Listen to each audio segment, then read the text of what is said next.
Tonight, Floyd Mayweather Jr. tied Rocky Marciano's record of 49-0 by defeating Andre Berto, unanimous decision win in Mayweather's so-called last fight. I'm Amber Dixon. This is boxing analyst James Smitty Smith. Smitty, what do you take away from this fight? Break down Mayweather's performance. Well, it was a very Mayweather-esque performance. He looked brilliant on all counts. He came out there right away and established what I call the DLT, the distance, leverage, and timing, which he does better than anybody in the sport now and for over the past really a decade, and for 20 years he's been brilliant. So he looked fantastic. He's looked fantastic in his last few fights, and he certainly doesn't look 38 years of age, so that's why it's so difficult to believe that, Amber, that he's actually going to quit after this kind of performance and where he stands in history. Do you believe he's quitting? I don't think so. You know, with the way he looks and the fact that he is now tied with the great Brockton blockbuster Rocky Marciano at 49-0, a mark that is really storied in not only pugilistic history, but in sports history. It's a record that has stood for 60 years, you know, nearly since Marciano's last fight against the great Archie Moore. So given the way he looked, given the fact that, you know, that he's but one win away from that, and one thing about fighters, I can tell you, Amber, it's one thing to retire. It's a whole different kettle of fish to stay retired.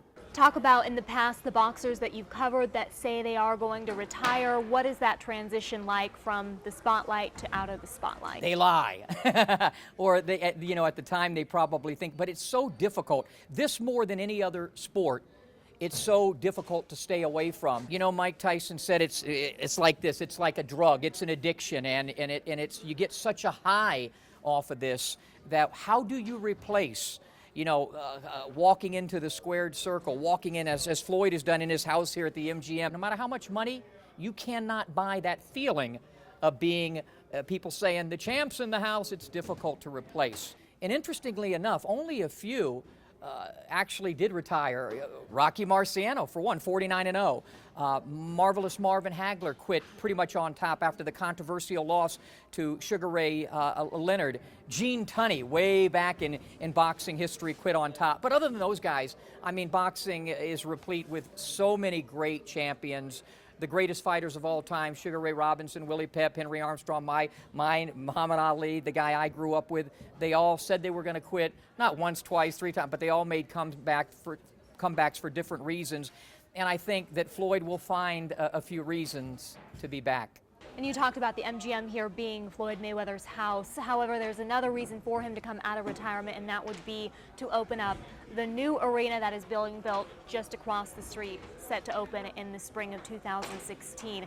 That's another side note, but just something that would be more momentum, more of a reason for him to come back. However, he denies that. Last Amber, question, listen, there is a better chance. There's a better chance. There's a better chance of me starting at center for the Lakers than Floyd Mayweather staying retired. Final question. If he does stay retired, how should he be remembered as a boxer? A brilliant technician, tactician, his ability to analyze and adjust, his defensive ability, as a ring general, a guy with guile. He is an all-time great. Do I think he's the all-time great? No. I think he was blessed to come around in a time where the competition wasn't what it was back in the day. He's a great fighter, and he's certainly been the greatest of this time. And talk about his marketing ability. Yeah, he has been, you know, for fighters coming up, one of the things that I think you can learn from Floyd is how to brand yourself, how to build a business around your boxing career, how to end up with some money so that you don't have to come back, and so that when you do retire that you have something to show for it. So for you know, because it is called prize fighting, and he has certainly found a way to market himself and his boxing ability. Thank you so much, Smitty, and thank you for watching.